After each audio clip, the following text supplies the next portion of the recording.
Irmãos, há uma frase que eu, vendo aí na internet, eu tentei procurar quem era o autor e vi atribuída a mais de uma pessoa, então eu não vou atribuir a nenhum deles, mas que ela é bastante conhecida e basicamente ela diz que a mão que embala o berço rege o mundo, destacando o papel das mães na história. Falando sobre essa frase, eu me lembrei de um livro também que eu já li, que, se eu não me engano, o título dele é Quem Controla a Escola Rege o Mundo, Governa o Mundo. E lá ele destaca o papel daqueles que exercem a educação, no sentido de darem o tom, de darem a direção para a sociedade. E nós entendemos que até mesmo antes da educação é esse papel materno, esse papel paterno também, de educar, de ensinar os seus filhos acerca da verdade. E nessa manhã, então, eu quero olhar para o exemplo com você de uma mulher de fé, de uma mulher que deixou um legado, uma história, um exemplo para nós. O nome dela é Joquebede. E se você é dos que gostam de meme de internet, talvez você já lembrou de uma musiquinha que fizeram com o nome de Joquebede recentemente. Você não conhece, depois você dá uma pesquisada. Mas é legal porque pelo menos ela traz à memória esse nome tão diferente, mas que tem toda uma história por trás. Antes mesmo de falar de Joquebede, quando nós olhamos para o primeiro capítulo de Êxodo, ele tem um papel muito importante dentro do livro, para você entender o contexto de Êxodo. O capítulo 1 ele vai dar um pouco do tom. O pastor já mencionou aqui também que essa semana nós ouvimos, os homens da IPVO, a ministração do nosso irmão César, que esteve compartilhando a palavra conosco no encontro de homens na quarta-feira, e ele falou sobre José. E nós estamos aqui no contexto imediato posterior, quando logo depois daquilo que Deus fez, levando o seu povo para o Egito e usando José nesse sentido, Deus então sustenta, através do seu povo e através de José, Deus sustenta as nações, Deus move a história para que o mundo fosse suprido num tempo de fome, e para isso ele usou José, para isso ele usou o seu povo. O povo então se estabelece ali no Egito, e aí nós estamos num contexto imediatamente posterior, onde o texto vai nos dizer no capítulo 1, que Jacó e os seus descendentes foram para o Egito, eram cerca de 70, e lá eles então cresceram bastante. Verso 7 diz que eles foram fecundos, aumentaram muito, se multiplicaram, e grandemente se fortaleceram, de maneira que a terra se encheu deles. O povo de Deus leva muito a sério esse negócio de crescer e multiplicar. Eu não posso falar nada, eu vou deixar isso baixo. Mas lá, para quem não me conhece, é porque eu tenho 3 filhas. E quando a gente olha então para essa realidade, é o que o texto está dizendo. O povo cresce muito no Egito, se multiplica, se torna uma grande nação, um grande povo. E o verso 8 vai dizer que se levantou então um novo rei sobre o Egito, um novo faraó. E esse novo rei, ele não conhecia, segundo esse verso, nada acerca de José e da sua história. É até um ponto interessante, irmão, sobre a necessidade que temos de conhecer e de buscar informações precisas acerca da história. Conhecer a história nos livra, ou no mínimo nos adverte, para que a gente não cometa os mesmos erros sucessivamente. E aqui então se levanta um rei que não sabia quem era José e tudo aquilo que José tinha feito, não só em prol do povo de Deus, mas pelo próprio Egito. E o que acontece então é que ele teme esse povo, que estava se tornando muito numeroso e muito forte, como diz o verso 9. E no verso 10 então, ele diz que eles precisavam usar de astúcia para com esse povo, porque ele temia que o povo se multiplicasse, e na medida que esse povo se tornasse ainda mais forte, e o inimigo quisesse atacar o Egito, ele já tinha o pressuposto na mente e no coração, de que esse povo então iria se unir aos seus inimigos, e então o Egito seria por isso prejudicado.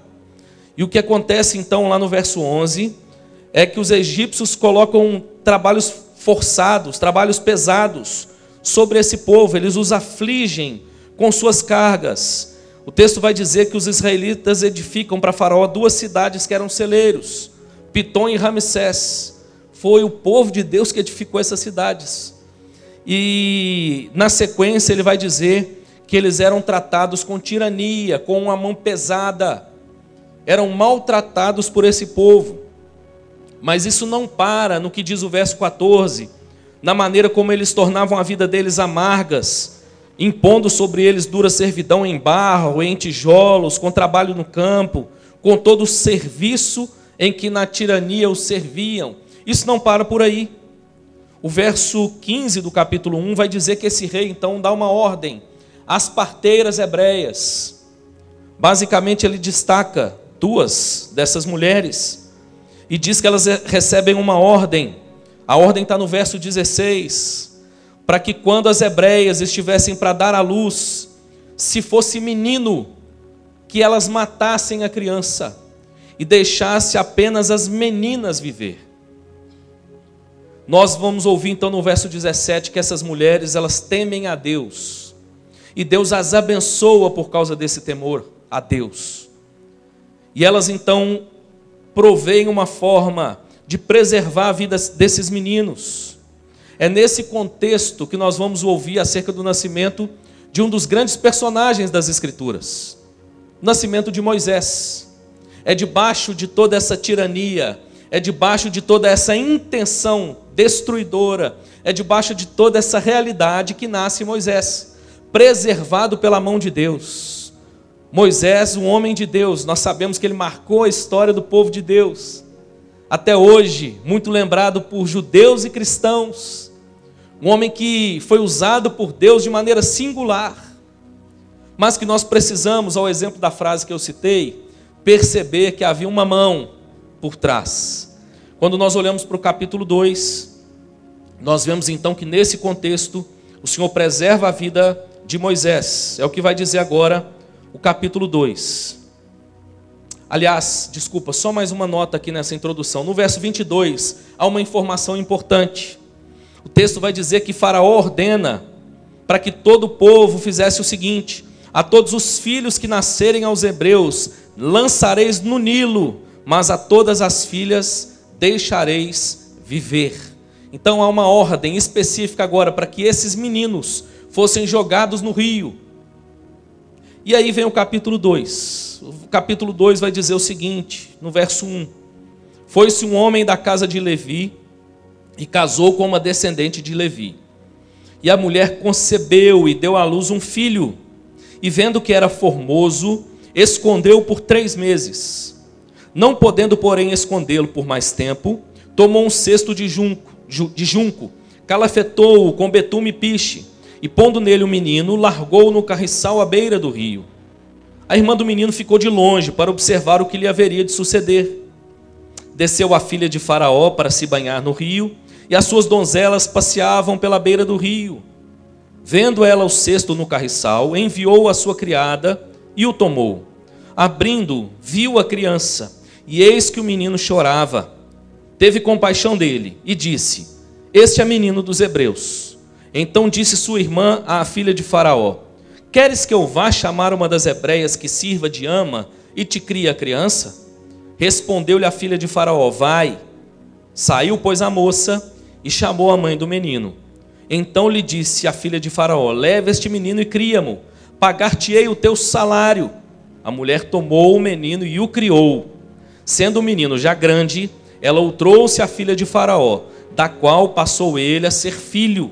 Esta lhe chamou Moisés e disse: porque das águas o tirei. Esse belo texto, irmãos, nos traz essa realidade em tempos de opressão, em tempos de dificuldade, em tempos de oposição. Nós precisamos sempre nos lembrar que em meio à adversidade, a todos os problemas que nós enfrentamos, há um Deus que é o Senhor da história, que é o soberano das nações. Há um Deus que guia todas as coisas com a sua mão forte e poderosa, de maneira que muitas vezes nós desconhecemos, de maneira que muitas vezes, se nos perguntasse, nós discordaríamos. Mas Ele, na sua infinita grandeza, graça, poder e sabedoria, conduz todas as coisas de maneira perfeita. Perceba, o texto diz que o rei então dá uma ordem para que os meninos fossem jogados no rio. E essa mulher chamada Joquebede, então, após se casar, ela fica grávida, ela tem um menino, e esse menino, nós vamos descobrir no texto que lemos, que ele recebe o nome de Moisés, que significa, porque das águas o tirei, aquele que é nascido das águas. E quando nós olhamos então para o texto, nós vamos ver que Joquebede, ela tem uma atitude muito interessante. Ela esconde o menino por 3 meses. Ela preserva esse menino por 3 meses. E quando já não tinha como esconder mais, como está dizendo o verso 3, é nesse momento que ela prepara um cesto, ela coloca a criança e ela instrui a sua filha.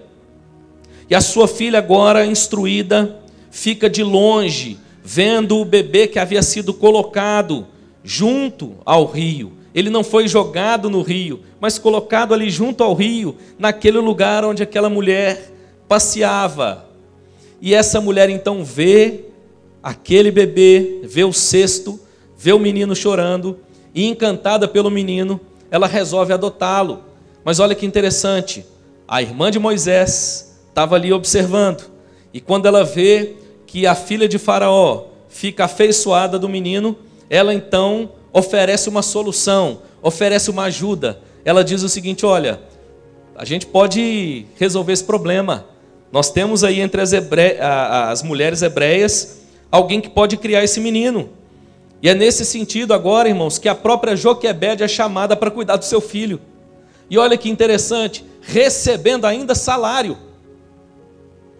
O texto diz que essa mulher passa a receber um salário para cuidar do próprio filho. Tem uns países que estão fazendo isso por aí, não tem? Há tanta necessidade da gestação, de continuidade nessas nações que têm sido invadidas por imigrantes diversos, e aqui sem juízo político, não é a minha intenção. Esses países têm incentivado as mulheres a terem filhos, num contexto extremamente diferente, de oposição, de perseguição, de subjugação. Deus permite que Joquebede agora cuide do seu próprio filho, crie o seu próprio filho e ainda receba um salário. Deus é maravilhoso, não é, irmãos? Que coisa, não é? Que texto bonito. E quando nós olhamos então para essa história, de maneira breve, eu quero extrair com você aqui alguns exemplos, algumas marcas dessa mulher exemplar que foi Joquebede. Ela nos ensina algo que pode ser transmitido num dia tão especial como hoje, o Dia das Mães. Me sinto privilegiado. Tenho 3 mulheres exemplares na minha vida. Já estou fazendo o meu jabá aqui, entendeu? A minha esposa, a minha mãe e a minha sogra. 3 mulheres abençoadas que Deus colocou na minha vida. Mas nós temos nas Escrituras, irmãos, o destaque, e é o que eu quero dar nessa manhã, para a história de uma mulher exemplar, que nos deixou um legado, um ensinamento, e que nessa manhã nós podemos extrair para o nosso próprio viver. Primeira coisa que nós vemos nessa mulher é que ela é motivada pelo amor. Há um amor pelo seu filho. O texto no verso 2 diz que ela concebeu e vendo que era formoso, o escondeu por 3 meses. É interessante que quando nós olhamos de trás, nós hoje sabemos quem é Moisés, mas nós precisamos nos lembrar que Joquebede, naquele momento, não sabia do legado, da história que o seu filho construiria. Não há nenhum tipo de interesse de Joquebede. Talvez hoje, se perguntássemos, muitas mulheres gostariam de ser a mãe de Moisés. Mas naquele momento ela não sabia quem seria o filho.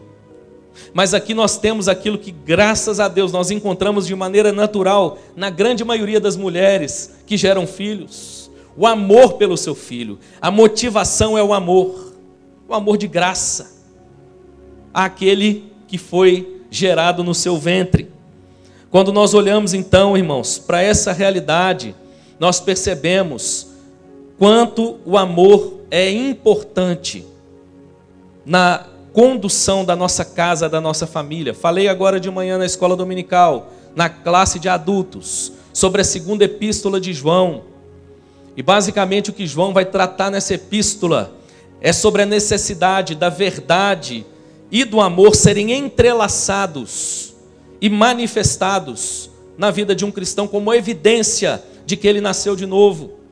Nós somos uma cultura que valoriza o conhecimento, E muitas vezes a cultura evangélica tem buscado a informação, tem buscado o conhecimento, até mesmo teológico. Isso cresceu um pouco nos últimos anos.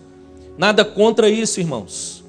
Mas nós somos desafiados para que essas verdades apreendidas se tornem vida prática, sejam evidenciadas pela maneira como nós amamos. É isso que João vai dizer na segunda epístola. Não adianta uma mente grande se o coração for atrofiado. Não adianta ler todos os livros sobre criação de filhos, se não houver no coração o amor genuíno, que segundo as Escrituras também está entrelaçado na verdade. O que isso significa? Não há amor de verdade sem a verdade. Não há amor de verdade sem a exortação da verdade. Não há amor de verdade sem a disciplina que emana da verdade. Nós vivemos numa cultura que idolatra o amor, mas o amor que a cultura vende, irmãos, não é o amor das Escrituras, e é um amor que no fundo, em muitos sentidos, é uma expressão de não amor. O amor do mundo, por exemplo, é o amor do amigo que diz assim: eu estou com você e vou com você até o fim, e mesmo quando o amigo faz escolhas equivocadas, o apoia. O amor cristão não é assim, é o amor que exorta, é o amor que adverte, é o amor que cuida. Como o amor é central, irmãos, na nossa fé. Citei aqui de manhã e vou citar novamente, compartilhei algo ontem no nosso encontro de casais, nosso pós-encontro. Tivemos um encontro de casais e ontem nós tivemos um jantar, foi o nosso pós-encontro, e a temática permanecia a mesma, falando acerca da criação de filhos. Pais e filhos, um caminho em construção. E eu meditei e compartilhei com os irmãos sobre Deuteronômio capítulo 6, do verso 4 a 6. Ouve, ó Israel, diz a palavra de Deus. O Senhor, o nosso Deus, é único. Amarás, pois, ao Senhor teu Deus de todo o teu coração. É interessante que o texto destaca primeiro o amor de Deus. Quando lá diz, ouve, ó Israel, o texto já está trazendo para nós essa verdade de um Deus que escolheu graciosamente chamar aquele povo de seu. É simplesmente pela graça de Deus, pelo amor de Deus, que hoje eu e você, meu irmão, podemos dizer que nós somos povo de Deus. Mas esse povo que foi alcançado com esse amor é exortado a amar. Amarás, pois, ao Senhor teu Deus de todo o teu coração. É esse o grande mandamento, disse Jesus, e João vai reafirmar nas suas epístolas. Eu quero nessa manhã te desafiar, mamãe, a amar o seu filho de todo o seu coração, mesmo que isso custe parte da admiração que ele tem por você. Talvez a admiração pereça, em parte, na medida em que você, por amor, cuidar do seu filho. Principalmente naquele momento em que ele discordar de você. Ouvi uma frase, irmãos, de um dos pensadores aí da nossa cultura, e achei ela muito interessante. Essa frase é do Mário Sérgio Cortella. Ele disse certa vez o seguinte: a família não pode ser uma ditadura, mas certamente não é uma democracia. Achei muito interessante, irmãos. O verdadeiro amor não torna o lar uma ditadura. E os filhos agora, por imposição, por uma dureza, eles obedecem, porque afinal de contas tem consequências terríveis. O medo do pai é um negócio que às vezes ganha o coração e o filho obedece porque ele tem muito medo. Não, irmãos, não é uma ditadura. Mas certamente também não é uma democracia. Minha irmã, antes mesmo de ser amiga dos seus filhos, você precisa ser mãe. Pode ser que em algum momento essa amizade até esteja estremecida. Venha se estremecer pela maneira como você abraça a sua vocação e ama o seu filho com todas as forças, mesmo contra a própria vontade do seu filho. Quando a gente volta para o texto, então, nós percebemos uma mulher que ama o seu filho. A sua própria cabeça é colocada em risco. Uma mulher que cuida dessa criança por 3 meses. A ideia do texto é que ela fez tudo o que podia até o fim. Ela foi até o limite por amor ao seu filho. Mas o texto não termina aqui. Se nós temos no primeiro lugar a motivação dessa mulher, que é o amor, nós ainda vemos como uma segunda marca dessa mulher, que o seu diferencial, que ela é diferenciada pela sabedoria. Mulher virtuosa, diz a palavra de Deus. Quem a achará? A mulher virtuosa, ao contrário do que muitas pessoas pensam, é a verdadeira mulher empoderada à luz das Escrituras, se é que a gente pode usar esse termo. Se há um sentido para empoderamento, eu vejo na mulher virtuosa. E a mulher virtuosa é uma mulher sábia, é uma mulher que trabalha, é uma mulher que adquire um campo, mas é uma mulher que cuida da sua família. Somos desafiados a olhar para essa necessidade da sabedoria como um grande diferencial. Provérbios ainda vai dizer, por exemplo, lá no capítulo 14, no verso 1, que a mulher sábia edifica o lar, mas a insensata o destrói com as próprias mãos. Quem é essa mulher virtuosa? Onde nós percebemos com mais clareza a virtude dessa mulher? Dentro de casa. Não que essa mulher não possa estar do lado de fora, mas o texto está dizendo que a maneira como ela edifica o seu lar a distingue como uma mulher sábia. E quando nós olhamos para Joquebede, nós encontramos aqui uma mulher sábia. Essa mulher cuida do menino até os 3 meses, mas chega um momento em que não dá mais. Ela precisa liberar, ela precisa entregar, e até mesmo no fazê-lo, ela o faz com sabedoria. Eu quero te dizer, minha irmã, que amar os seus filhos não é o suficiente para salvá-los. Essa é a realidade do que Joquebede nos ensina. Disse ontem para os pais que a gente precisa diminuir o fardo que muitas vezes nós carregamos. Pai não converte coração de filho. Isso é obra exclusiva do Espírito Santo. Mas o que nós precisamos fazer é amar de todo o coração e ensiná-los com sabedoria. Joquebede era uma mulher sábia. O texto vai dizer então que ela pega um cesto, ela prepara um cesto, ela faz uma proteção para esse cesto, porque ela o colocaria em uma região úmida, próxima a um rio. Há todo um detalhe, há todo um cuidado. Essa mulher então coloca ali o menino, ela leva o cesto e coloca à beira-rio e põe a sua filha para acompanhar o que vai acontecer ali. Põe a menina de longe a observar. Nós vemos então, no exemplo dessa mulher, a sabedoria. A sabedoria para uma mãe está em saber que às vezes é preciso reter o filho, proteger, guardar. Joquebede fez isso por 3 meses. Mas às vezes não dá.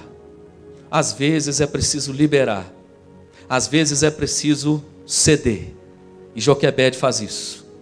Uma mãe sábia é uma mãe que entende todo o processo da criação do seu filho e que caminha ao longo das etapas desse processo com aquilo que cada etapa lhe exige. Há um momento em que o filho é criado na barra da saia da mãe. Há um momento onde o filho está ali muito perto e a mãe então tem o privilégio, a honra, a oportunidade de com sabedoria instruir, ensinar, conduzir, mas chega um momento em que isso não pode mais acontecer, ou pelo menos não deveria. Infelizmente, irmãos, já vivi essa realidade pastoral, de lidar com pais, com mães, que não entenderam qual é a sua missão na vida dos seus filhos.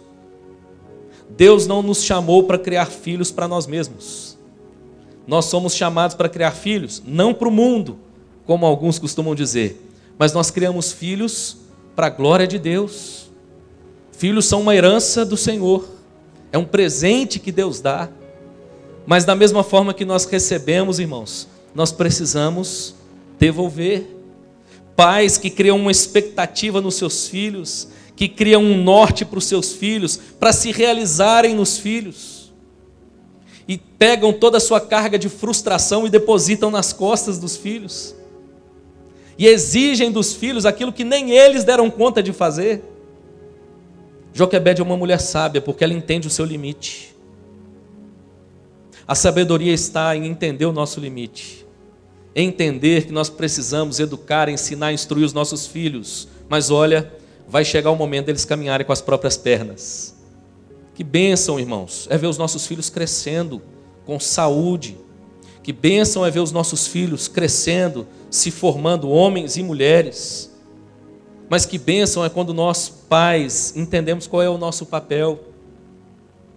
Nós continuamos sendo pai e mãe, mas olha, a gente precisa ir liberando aos poucos. Joquebede é essa mulher que entende com muita clareza o seu papel, com muita sabedoria o seu papel. Terceiro lugar, quando nós olhamos para esse texto, nós percebemos ainda como marca dessa mulher exemplar, que ela é distinguida pela sua fé em Deus. Algo distingue essa mulher. Algo é o grande diferencial dessa mulher. A sua fé em Deus. Verso 3 diz que ela não podia mais esconder o menino. E ela então leva o menino e entrega o menino aos cuidados de Deus. Muitas vezes nós teremos essa experiência na vida. O nosso limite chega, mas nós precisamos contar com aquele que cuida dos nossos filhos, porque aliás, se nós somos crentes, ainda mais presbiterianos, reformados, batizamos nossos filhos, dedicamos ao Senhor, nós precisamos entender que antes mesmo de serem nossos filhos, são filhos de Deus. Essa é a grande marca dessa mulher. Ela é distinguida pela sua fé em Deus. Fé, irmãos, que é provada pelas circunstâncias adversas. Fé que é provada, irmãos, no dia mau. Li em um livro do escritor Philip Yancey, Decepcionado com Deus, uma história interessante. Ele narrou a história de um pastor que contou isso para ele. O pastor foi procurado por uma irmã da igreja que havia perdido o seu filho. O filho morreu. E na sua tristeza profunda, irmãos, que ela tinha todo o direito de sentir, ela abriu o coração e fez uma pergunta para aquele pastor. E a pergunta que ela fez para aquele pastor foi: pastor, onde estava Deus no dia em que meu filho morreu? Pergunta honesta, irmãos, mas que recebeu uma resposta maravilhosa.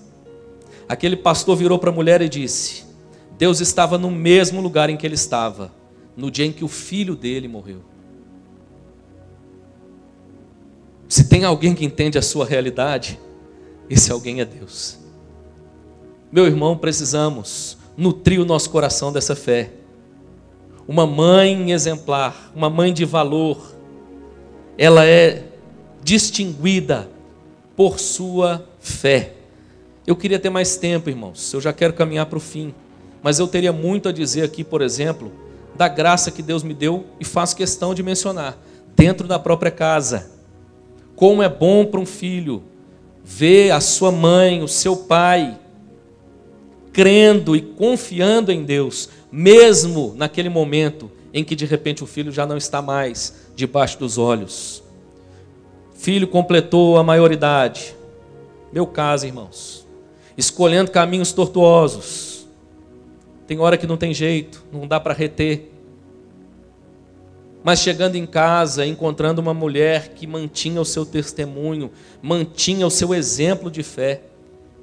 Quantas vezes eu cheguei e vi Dona Leda lendo a Bíblia, e aí de repente ela falava aqui, escuta esse verso aqui. Eu era, naquele momento, irmãos, eu era tomado por um misto de sensações.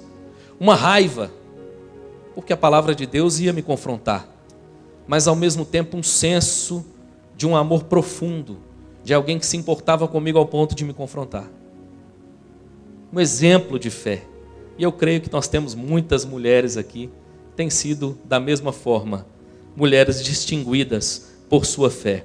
Olha o que diz Hebreus, capítulo 11, verso 23, não precisa abrir. O texto diz que pela fé, os pais de Moisés o esconderam por 3 meses, tão logo ele nasceu, pois viram que a criança era linda e não tiveram medo de desobedecer ao decreto do rei. É a Bíblia que está falando que ela era uma mulher de fé. Que Deus te dê a graça, meu irmão, minha irmã, de ser distinguido pela sua fé, em nome de Jesus.